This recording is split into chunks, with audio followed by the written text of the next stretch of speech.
Hello, everyone, and welcome to the Q&A session for our upcoming course, Four Dimensions of Medical Qigong, the 7-week journey to discover the most profound medicine of all, your own life force energy, for total body health and well-being through self-healing.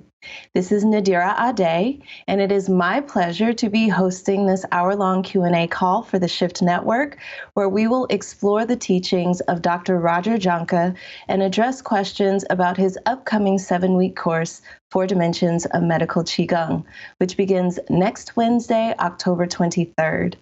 Later, I will explain how you can participate in this course, even if you can't attend the live sessions. But first, I want to introduce our very special guest. Dr. Roger Jahnke is one of the most revered luminaries in the fields of mind-body practice, wellness, and integrative medicine.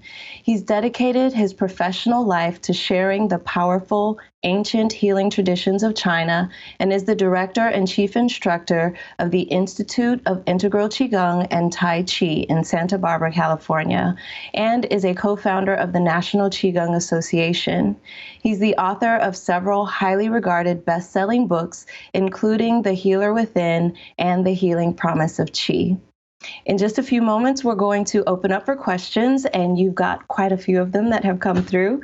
But first, I want to welcome Roger to the call, who will begin our call by leading us in an opening practice. Roger, welcome to the call.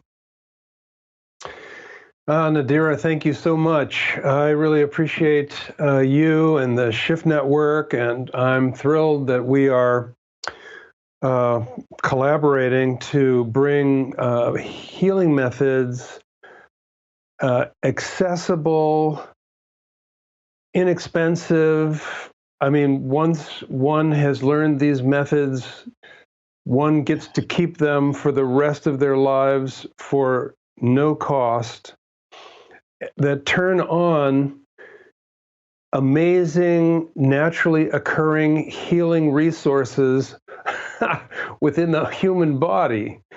As I say those, as I say those words, I think to myself, "Wow, that is so amazing!" And why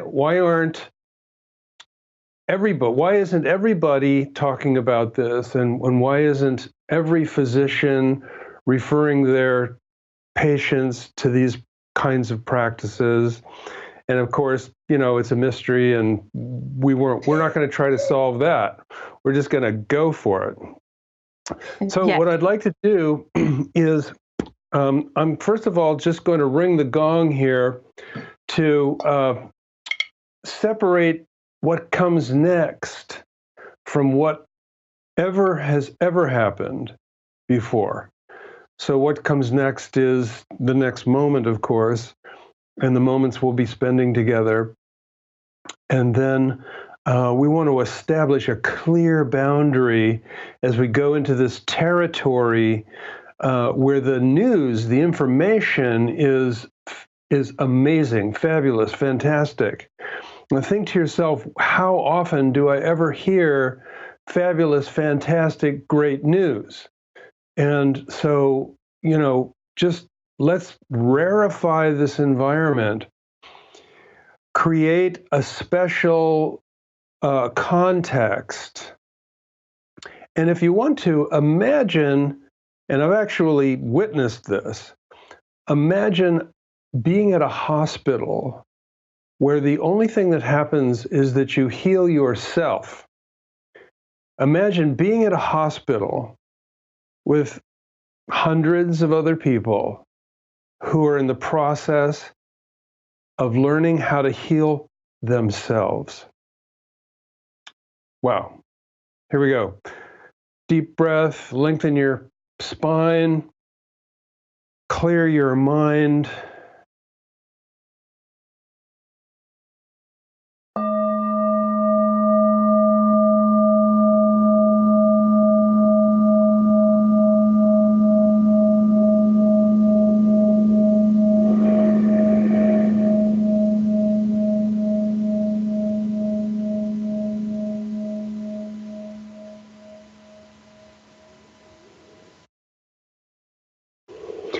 Now, very, very briefly, Because when we get together in this course, we will be doing practice sessions that go for longer periods of time. But for right this moment, we're going to just simply raise hands slowly.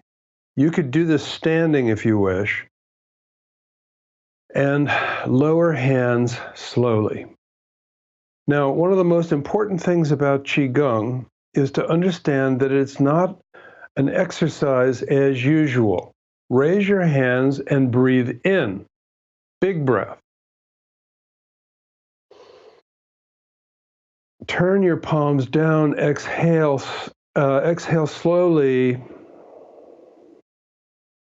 When we change the breath rhythm,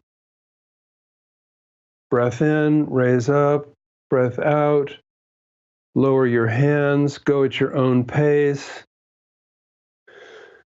When we alter the breath rhythm, it does a bunch of things just all of a sudden, just like that. As soon as you begin, number one, you have to become conscious, make a decision, breath in, breath out very slowly. You have to make a decision to change your breath pattern. So that means it's a consciousness exercise. The other thing is that typically we go faster when we're doing body activities. That's the tradition of the culture that we're from. And what we're going to be exploring is how to shift the internal environment of our own being. Long, slow breath in. Long, slow breath out.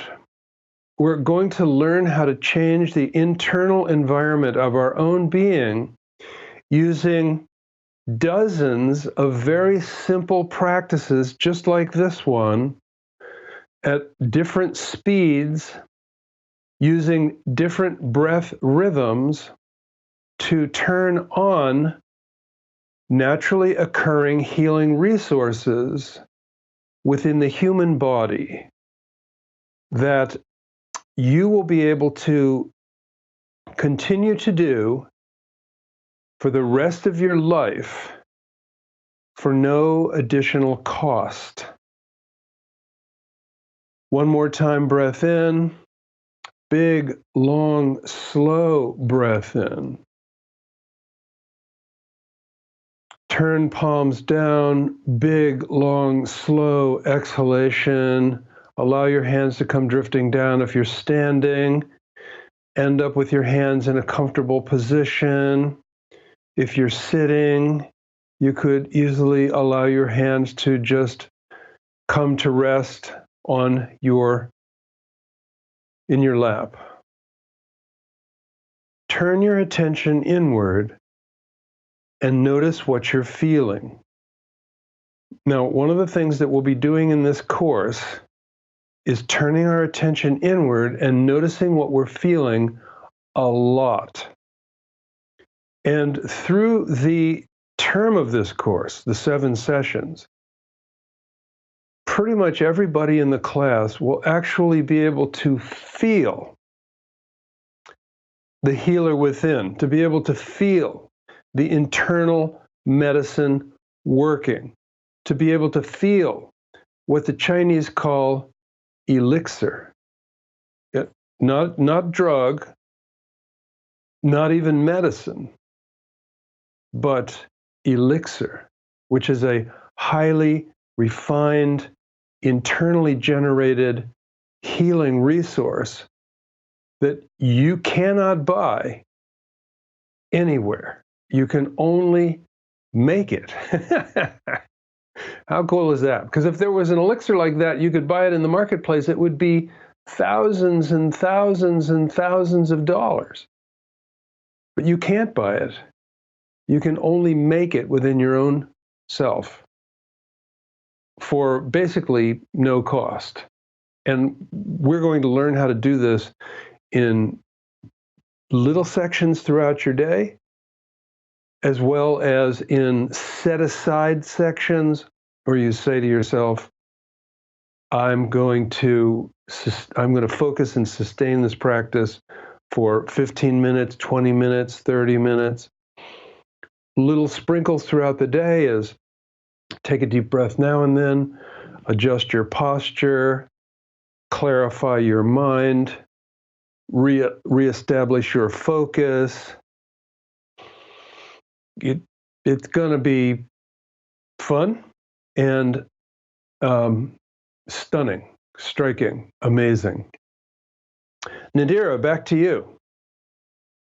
Thank you so much, Roger. For everyone listening, so that we have the rest of our time together to dive into questions as we prepare for this upcoming course, 4 Dimensions of Medical Qigong, which begins next Wednesday, October 23rd.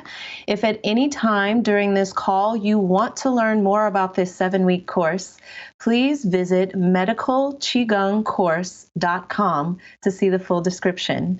And now let's get started with the questions. First, as always, if you have questions for our customer service department, you can contact our outstanding customer support team directly at support.theshiftnetwork.com. If you have a question for Dr. Jahnke, please drop your question into the webcast and I'm happy to read it out. Roger, here's the first question from Judith, which is, how does Qigong relieve stress? Beauty. Qigong, because of the components of it, has a huge impact on almost every functional aspect of our being. And so stress is usually associated with being tense in a context where we're out of control or we're experiencing a less preferred experience. And notice that when you're experiencing your preferred experiences, you don't really feel much in the area of what we would call stress. However, when you shift into, bad news, worrying about the people in your family, the nature of the political environment, striking, sudden, stunning, unexpected, everything, money, time, relationships, work, all of it. And so it brings us to the subject of the autonomic nervous system, because the autonomic nervous system has 2 components. It has the component for when you need to work and go and escape or do something to protect yourself or to survive. And that is what is called the stress response or the stress mechanism. And so what you're asking is that can Qigong have an influence on that mechanism? And the other aspect of the autonomic nervous system is called the parasympathetic nervous system, which is associated with the vagal nerve. And many people have begun to hear about vagal tone or the parasympathetic nervous system. Each of these nervous systems is based on a root molecule in terms of function. The sympathetic molecule, the one for go, the one for survive, the one for stand and fight or run, is called adrenaline or cortisol. The molecule, the root molecule for the healing and relaxing and recovery and safety molecule and mechanism and all the neurotransmitters that are associated with enhancing vagal tone are produced by entering into what's called the relaxation response. The relaxation response has a few very simple features to it to achieve. The first one is to slow things down. Second one is to bring one's mind out of the past, where there could be anything from regret to tragedy, and out of the future, which could be a cause of anxiety, to take up and settle in to the present. The present, in most cases, has no content. You may be worried about a lot of things, but you don't have to worry about them right now. If you do have to worry about something right now, then you won't be doing a Qigong practice. You'll be managing that problem. You'll be making phone calls, you'll be talking to people, you'll be filling out paperwork, you'll be doing practical activities to be able to reach the conclusion of that problem. But right now, what we're talking about is taking a vacation from that complexity, even if it's just for a few moments. And when we use breath, focus, and body adjustment, which includes movement or just simply being still. So that's body adjustment, breath adjustment, and mind adjustment into present moment focus. What that does is that those three pieces, which are called the three treasures, those three pieces conspire to escalate, enhance, turn on the healing response, the parasympathetic nervous system, to soothe the parasympathetic nervous system. And in that state, what happens is that the body then produces healing resources, not just neurotransmitters, but also the effect of being in the relaxation response has an influence on every part of our body. The blood vessels, the digestive system, the neurological function and brain capacity, the ability to learn something new, the ability to put worrisome thoughts on hold, all conspire to produce the medicine within. So I'll leave it there for now, but that's a great question. And wow, I mean, how much stress is there in this world? And do we not need a daily refuge from that stress to just let the body do its best to be able to support us in recovering our well-being and even awakening our vitality? Absolutely. For this next question, our next question is actually, I think, in some ways related to what you were just discussing. This person would like to know, is medical Qigong only for sick people, or can it be used to promote health and wellness that we may already have? Yeah, thank you. That is such an important question. And what that goes to is the definition of medicine. And in this course, we're going to be having a longer discussion about this, but allow me to just say ever so briefly that in the modern world, we believe medicine is something that you get from someone because you can't fix yourself. You've lost your health and you cannot recover it. That is the definition of medicine here in contemporary Western society. Now, the indigenous societies, the shamanic societies, the traditional societies, those societies that basically develop their medical wisdom and even their medical science, because science only means paying attention. Science only means observation. And as you can imagine, the humans have been around for 1 million years. Human gene has been around for more than 1 million years. And so let's just say, what if we thought about this a lot for 100,000 years? That would only be 1/10 of the amount of time that the humans could have been thinking about it. Now, how much can you learn in 100,000 years? And they learned a lot. And as a doctor of Chinese medicine, I have been amazed at the power of Chinese medicine. But check this out. Acupuncture wasn't developed until 2,000 years ago. So if we're thinking about a medical system that was developed over 100,000 years, it's only, that was 98,000 years before acupuncture was developed.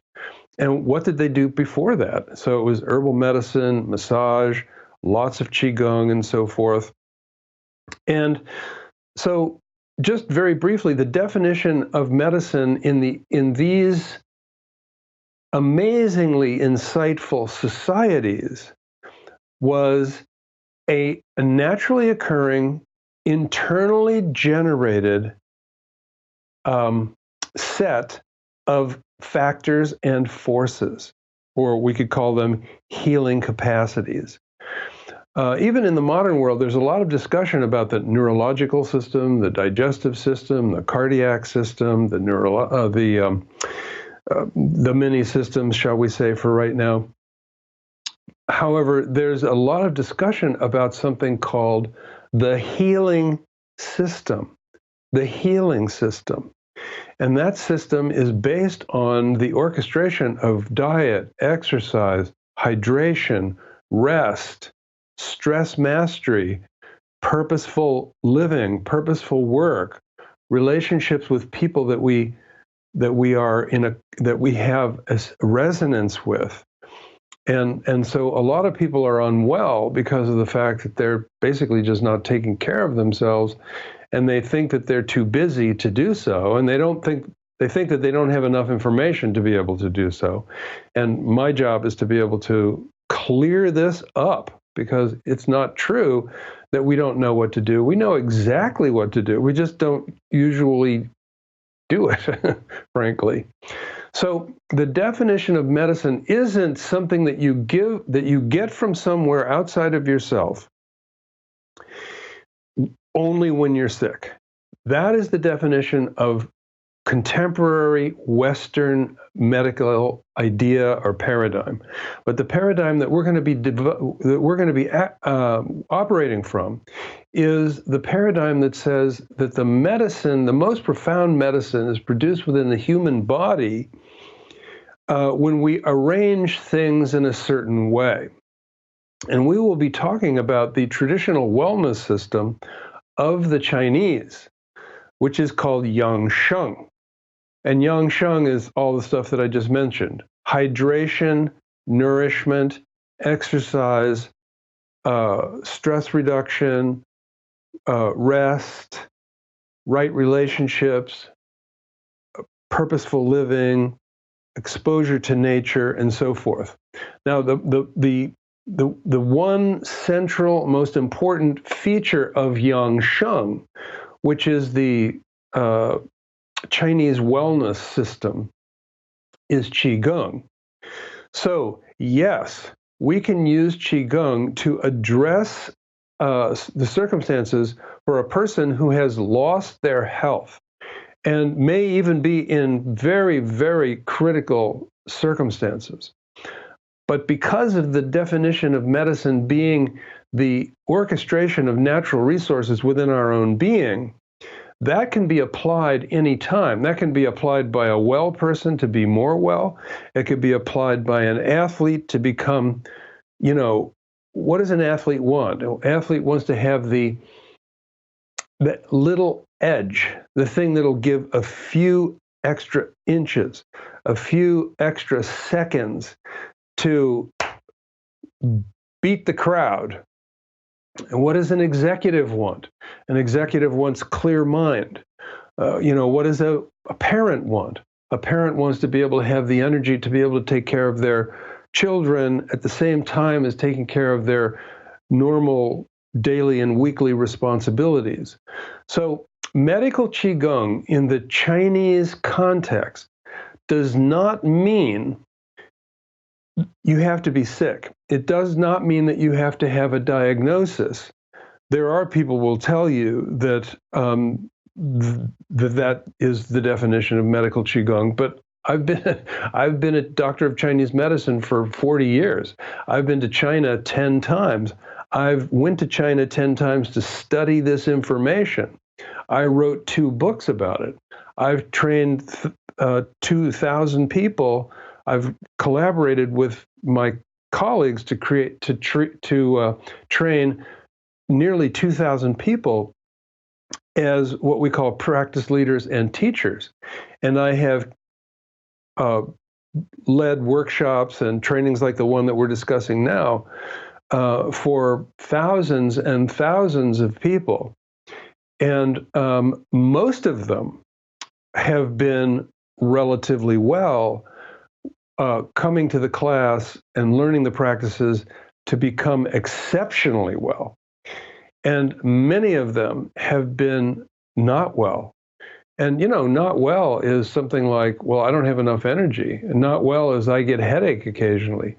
Not well is that I feel like I'm being, sort of, shall we say, I don't want to say abused, but, when you work in a workplace where they fire people and you're still there and now you have more to do, what do you call that? That's overwhelm. So our goal is to have most of the people that we work with be well, who are going to stay well. And then many of the people that we work with who are not well, to improve their well-being by adding on to whatever medical treatment they're having, whether it's natural healing, as in acupuncture and chiropractic and osteopathic and homeopathic and massage and so forth, or whether they're in a very complex medical situation.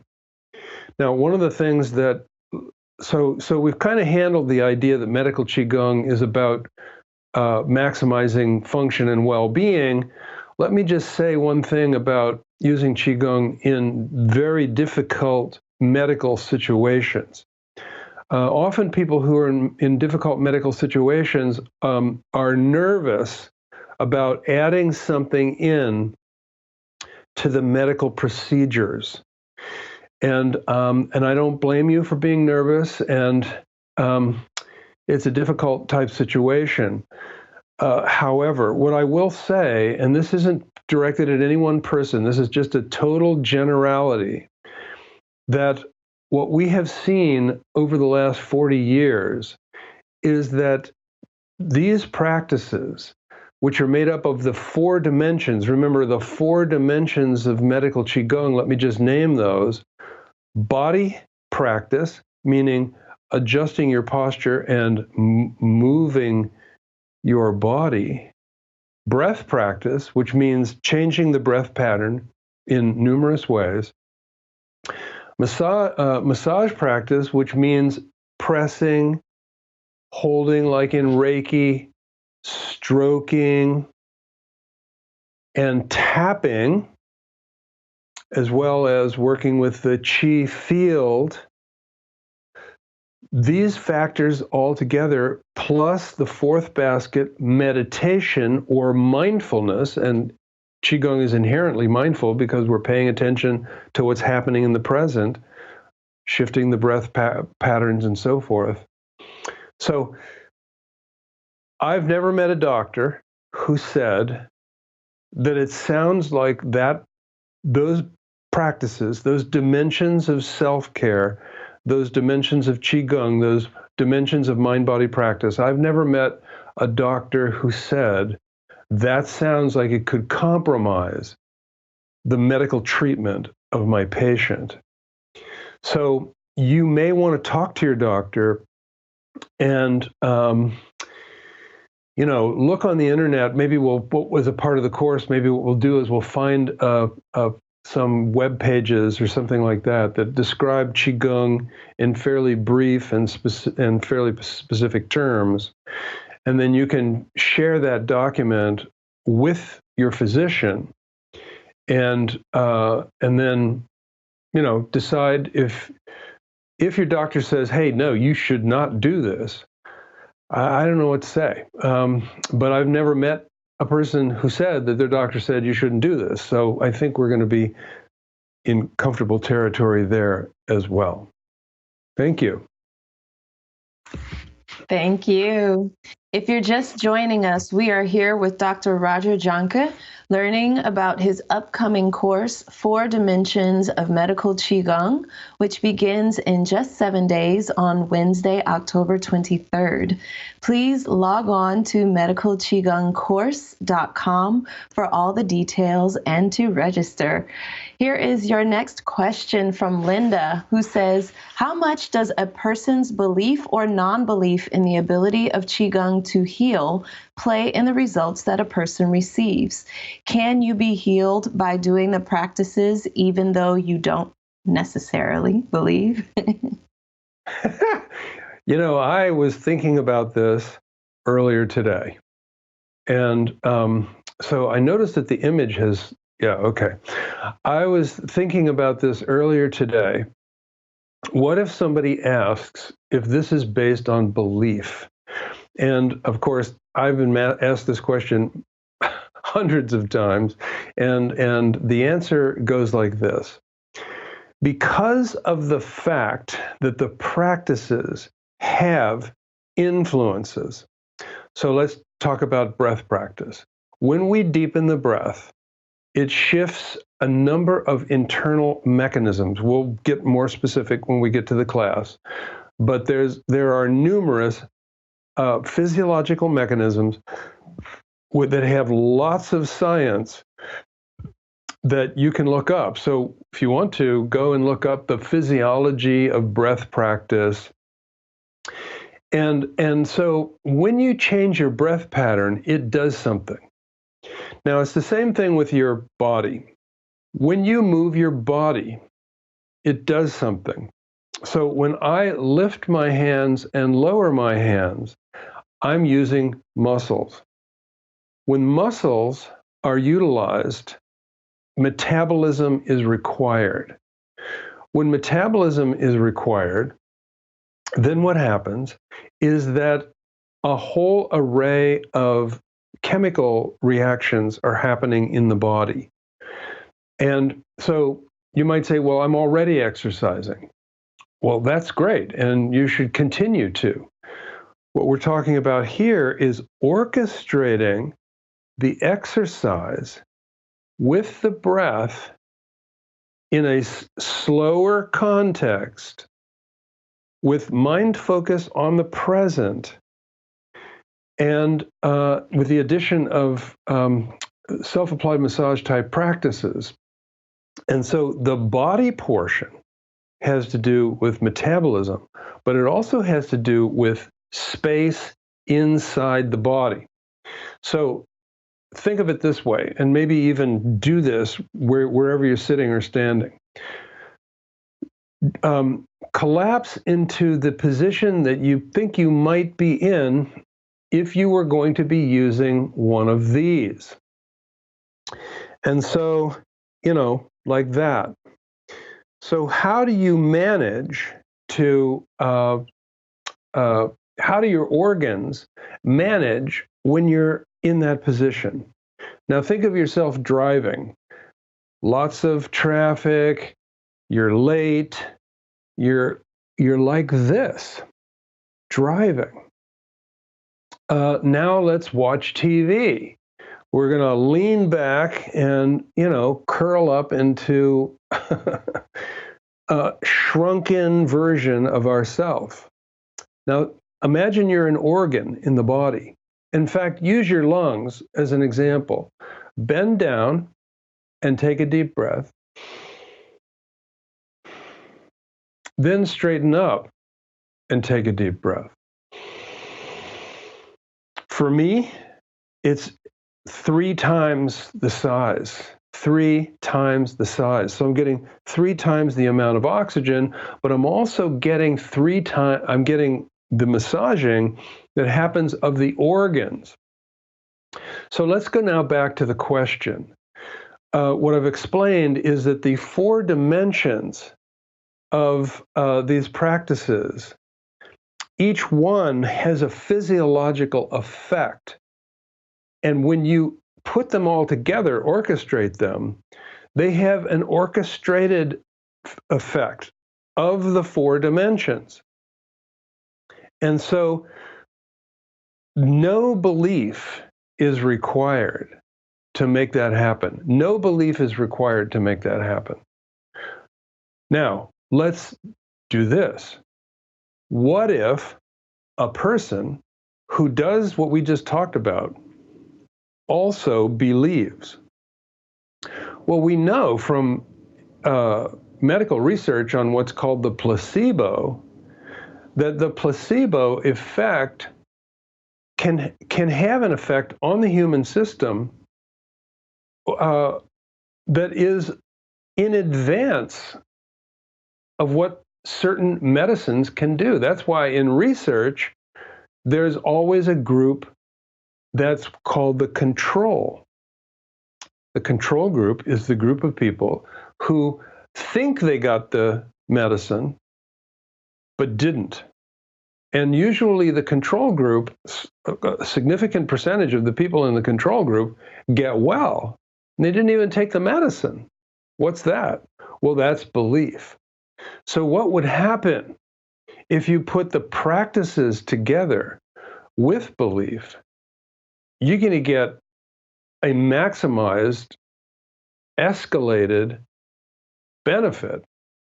But in the absence of that belief, the functions of the practice, the body function, the breath function, the mind focusing function, and the self-applied massage function all conspire to create beneficial physiological functionality acceleration that has nothing to do with belief.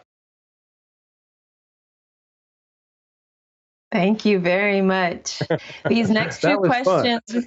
It is fun, and I'm appreciating that it seems like there's a flow that's happening to the questions that we're receiving, and then your responses seem to carry us through naturally into the next questions.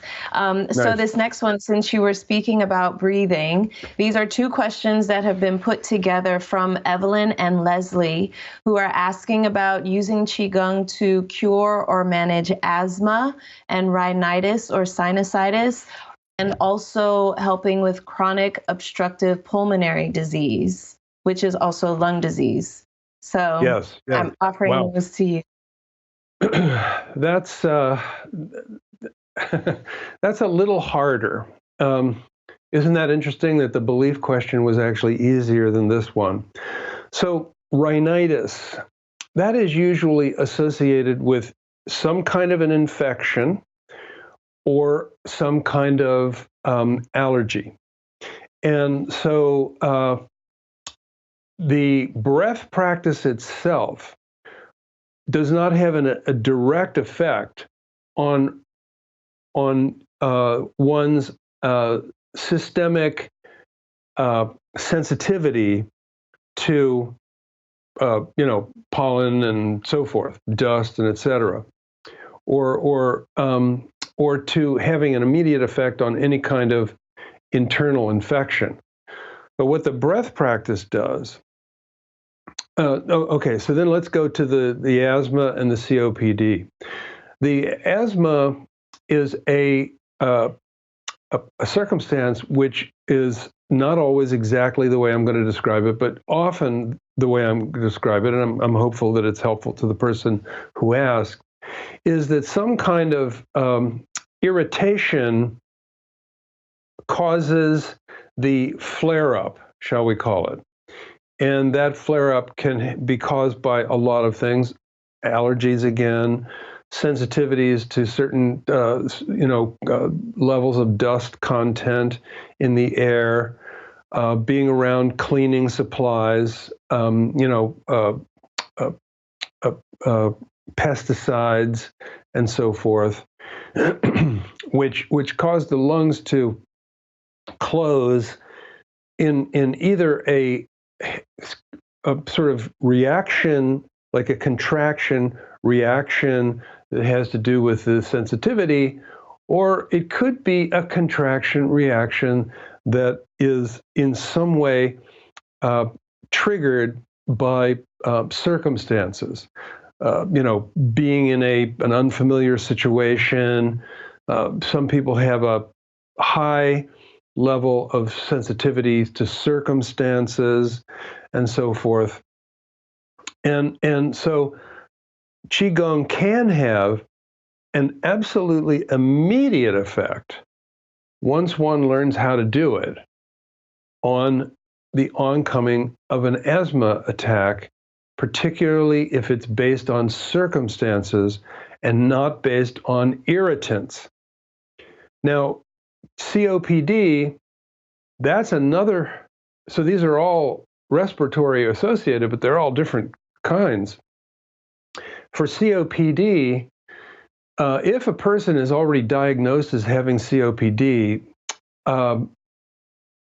that could be, I've had COPD for a really long time and I'm in real trouble, or I've recently been diagnosed with COPD and I'm going to be in real trouble, or my family is at risk for COPD. I don't think I have it yet, but I want to do something in advance as much as possible to preserve my well-being.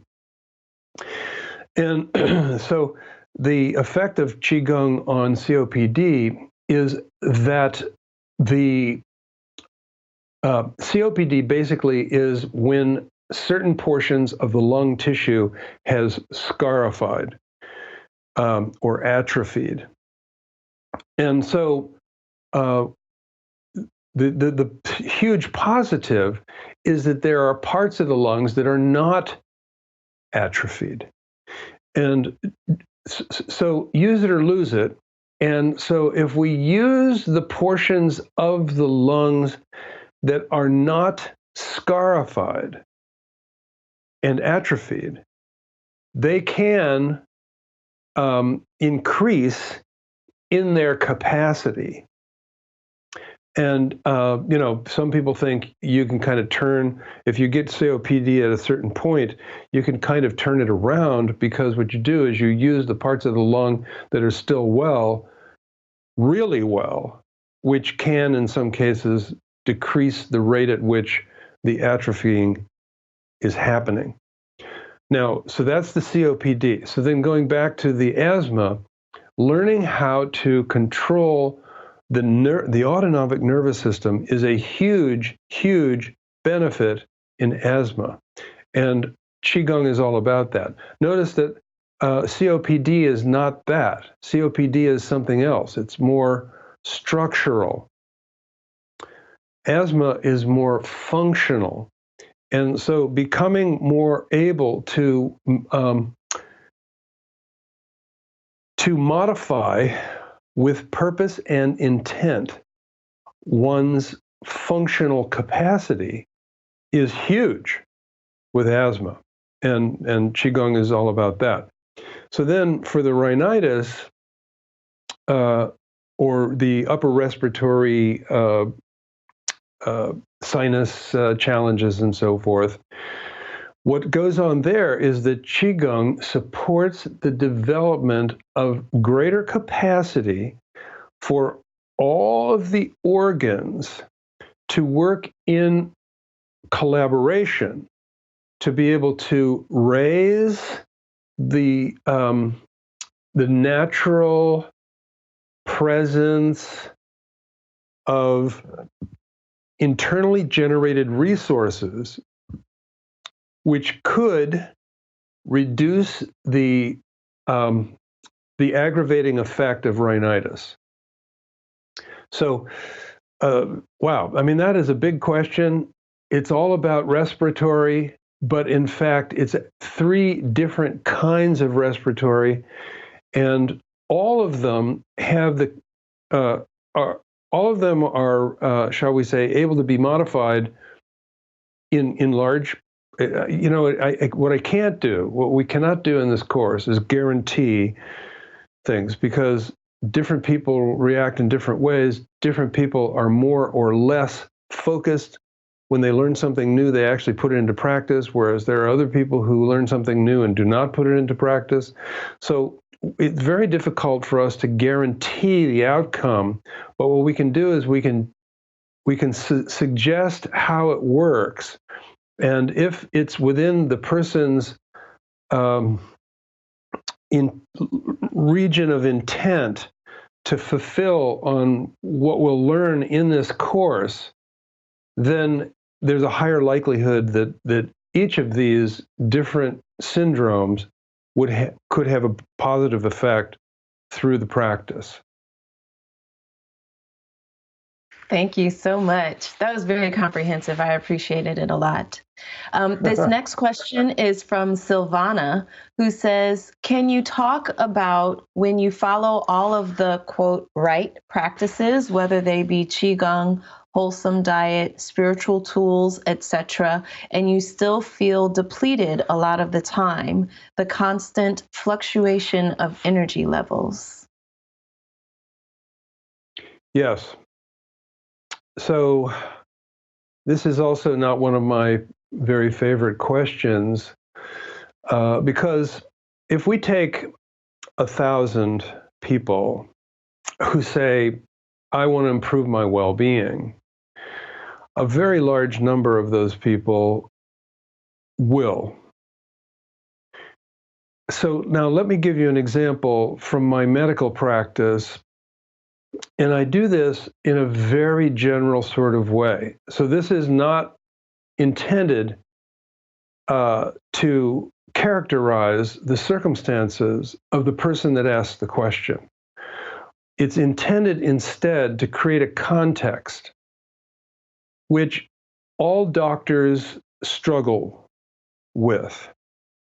And that is, out of 1,000 people who have a difficult medical challenge, let's just round it off to 100. So in other words, 90% of the people, they did the diet, exercise, rest, hydration, good friends, etc.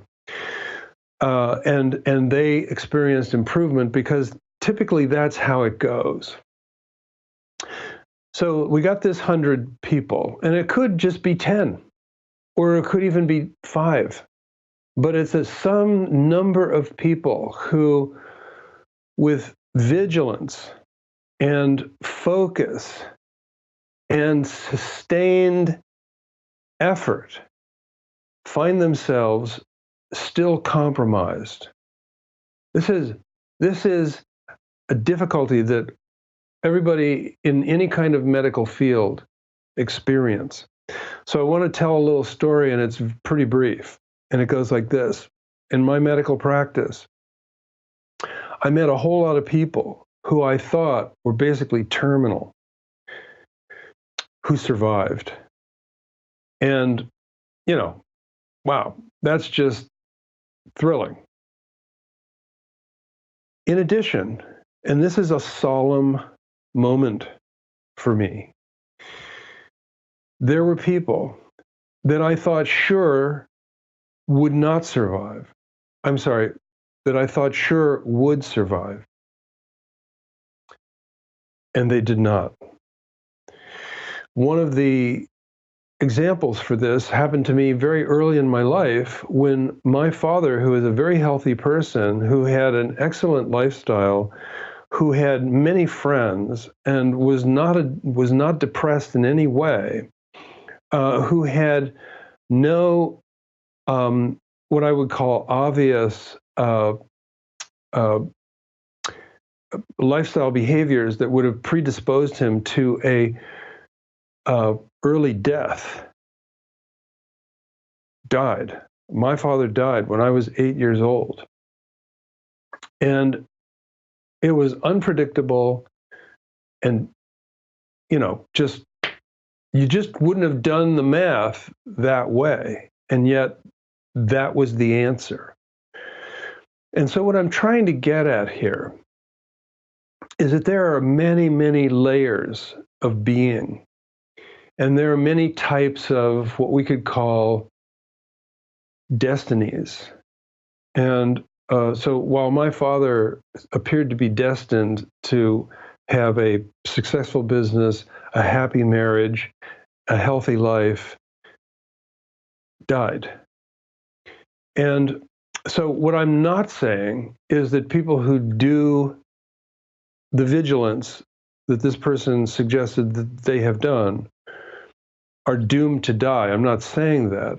But what I'm saying is that there are levels and gradations.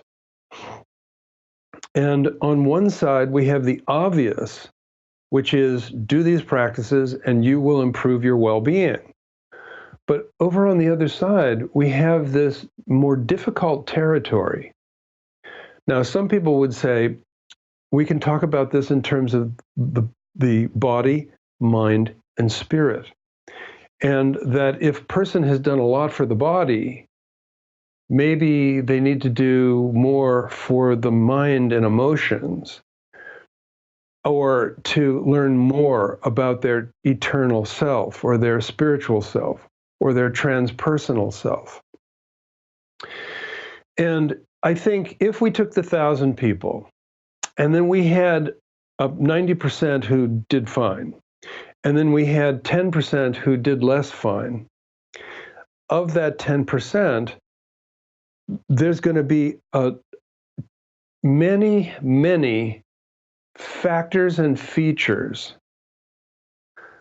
which could be exercised that have not been exercised. So there could be some medical things that could be done. There could be some coaching, lifestyle coaching things that can be done. There could be some psycho-emotional things that could be done. And so what we could say is, well, what about if that person was thinking about taking this class? And I don't want to try to encourage a person who's tried hard to resolve something to come into a class, because I'm guaranteeing that they will have a different kind of experience. I think it would be irresponsible for me to say that. But on the other hand, what about this? What about the fact that you had to go 100 steps to cross a threshold, and that so far you've gone 89 steps, or 93 steps, or 97 steps? Is it possible that taking 3 more steps could support crossing that line? Not a guarantee, not suspecting that it should, absolutely clear that it can. And so, I'll leave it there. One of the things that I should mention, however, is that as a part of this course, we will know each other better. And there are some things that that you can find out about on the internet as a learning process that will not be the subject of this course, but there are strategies that can be pointed to. So I will, as the faculty for this course, I will not be making recommendations about things like acupuncture or homeopathy or osteopathic medicine or functional medicine in specific, because that's not what this course is for. Our idea is to turn the medicine on within. But I'm very oriented to clinical strategies that could be useful, and we will have discussions where I'll just give the example of herbal medicine. We will probably more than once point in the direction of herbal medicine, and I'll just say something specific about that. Like, let's go to the asthma. Would say in the class we might say something like, well, go to the internet and enter into the internet the words 10 herbs for asthma. So that's not me being your doctor telling you that you should take a particular herb or diagnosing your situation. It's me in the 21st century pointing to resources on the internet that are widely available that perhaps someone may not have thought of. So I'll leave it there. Thank you so much. We're going to have time for one more question, but before we take it, I just want to mention 4 Dimensions of Medical Qigong once more. This is going to be a transformative and deeply personal 7-week journey under Dr. Jahnke's guidance, where you will create your own medical Qigong practice, including self-massage, to lower anxiety, increase your vitality, prevent disease, and address your specific health challenges. This course takes place on Wednesdays at noon Pacific, starting Wednesday, October 23rd, which is next week. If for any reason you cannot join us live, you will not miss the teachings. You will receive replays, transcripts, and all course handouts via your course homepage. Also, I'd like to remind you that we offer a no-risk, money-back guarantee on our courses, giving a full 2 weeks until November 6th in this case, to make sure that you absolutely love it. And as an added option, all participants are welcome to connect via a private Facebook community group so you can stay connected with one another and support each other in your growth. So the bonus collection for this course includes contemporary research on ancient practices with Dr. Roger Jahnke and Dr. Linda Larkey. It also includes 3 mindful alignments, which is an audio teaching from Dr. Jahnke, the Golden Elixir of Longevity and Immortality, which is a video lecture from Dr. Jahnke, and then a $10 discount on the National Qigong Association membership. And all you need to do is mention Qi Medicine promo when you register for the course.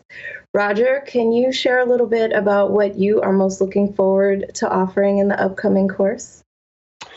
Yes, indeed. But before I do that, allow me just to say one thing that you didn't mention is that how this is laid out is that we will, for each of our times together, we will have a first practice with the gong like we did earlier today as a way of segmenting or establishing that we've crossed a threshold into a kind of rarefied context. The thing that'll happen after that is that I will give what we call a knowledge section. That knowledge section will include information about the practices, about the source of Qigong, how the Qi operates in Chinese philosophical terms and also medical terms, as well as reflections on physiological mechanisms and on some on research. To basically what we want to do is we want to be able to create an experience for you where you really get it, how powerful Qigong is. And you really get it, how powerful you are. And so then following that knowledge section, we're going to practice together. And the practices that we do will be based as we go further into the training or into the course, will be based on what I've learned about you from your Q&A, because there will be a Q&A, and from the Facebook, and I'm very active on Facebook.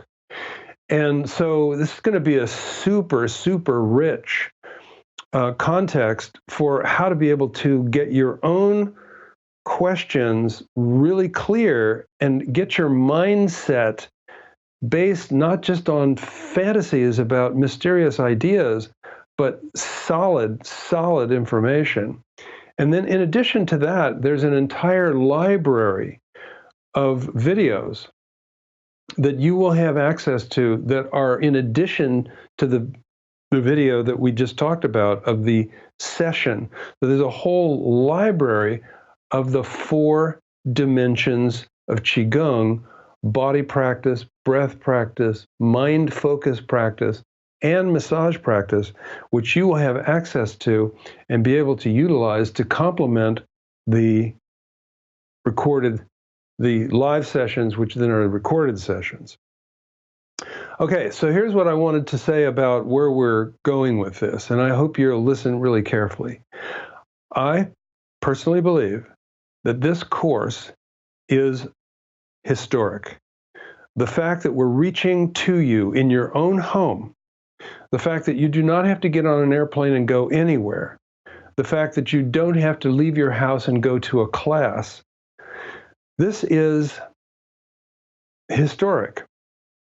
And in addition to that, it's not just an interesting historic moment, but we are in the process of realizing how powerful the medicine within is. In our society, we are recovering knowledge and insight from the ancients who developed these insights over 100,000 years. And we are in the process of proving that the medicine that's made within the human system is at least as powerful as any medicine from out there. And to me, this is like the fulfillment of my life purpose. To be able to get into a relationship with a large number of people, to actually demonstrate this. So, in addition to heartily inviting you to join us, I am also heartily inviting you to reach out to your friends and colleagues, people that you know could benefit from learning how to turn on the healer within, to utilize these 4 dimensions of practice. So if you know anyone who is not well, or if you know anyone who is relatively well but appears to be someone who would benefit from being more well, please spread the word, because we're going to really rock this thing. And it is, according to me, and I've been paying attention to this for, since like 1967 was my first Tai Chi class, and 1963 was my first yoga class. I've been paying attention to these things since then, with the intention of reaching a moment where we can actually prove on a large scale that the medicine within is at least as powerful or even more powerful than any medicine that you can get from somewhere else. So I look forward to meeting you. Thank you so much. And our final question is from William, who says, is there a single piece of advice that you have to develop a regular, consistent Qigong practice? Yeah, this is an interesting one. We've trained almost 2,000 people as teachers and practice leaders. And one of the things that I would like to say laugh about, but it's not laughable. We have these conversations where we say, have you ever asked the people in your classes if they practice at home? And it is so common for us as teachers to ask the people in our classes this question and get this answer.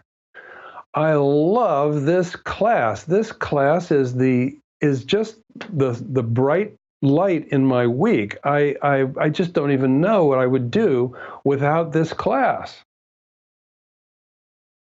But no, I actually, no, I don't. And so here's the advice, because I think that liking the idea is cool. We used to say it's groovy. Liking the idea is groovy. It's fabulous. And it's fascinating. And going to Qigong classes is entertaining and fun and beneficial. But that's not having a practice. And the person who asked this question about what's the advice for having a practice. And I would say that we, and I had to go through this too in my own life, And you know how I did it? This is kind of interesting. I made it my job. So I to be in integrity, I have to have a practice. So you may want to consider getting trained, because people who get trained as practice leaders tend to leverage into having a practice better than people who just try to develop a practice. But here's the secret point.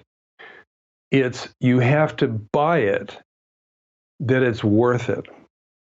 And if you convince yourself that it's worth it, then you're more likely to do it. And it's the doing of it that is the thing that makes Qigong so profound. So I would say re-evaluate your priorities and ask the question, do I want to spend time now having a practice, or do I want to spend time later in a hospital or a doctor's office?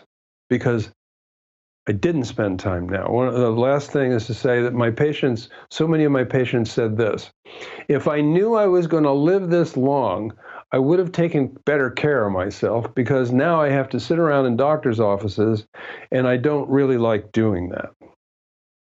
So I'll leave it there, and it's a great question, and may it go very, very well. And by the way, we have a whole course on that, which we'll probably refer to at some point. Thank you very much. I like that warning to prepare for the future. Thank you, everyone, for being with us. And thank you, Dr. Roger Jahnke, for sharing your teachings with all of us on the call today. 4 Dimensions of Medical Qigong. Yes, it starts next Wednesday, October 23rd. And again, please visit medicalqigongcourse.com to learn more and to register. And Roger, do you have any final words for our listeners? Same thing. Bring friends. Let's, easy, accessible, and fun is the banner. We could also put profound. Easy, accessible, fun, and profound. I'll see you there. I'll see you there, Doctor. Thank you, Dr. Jahnke, and thank you to everyone who joined us today. On behalf of all of us at the Shift Network, I wish you well and look forward to having you on this course or another one in the future. Take care.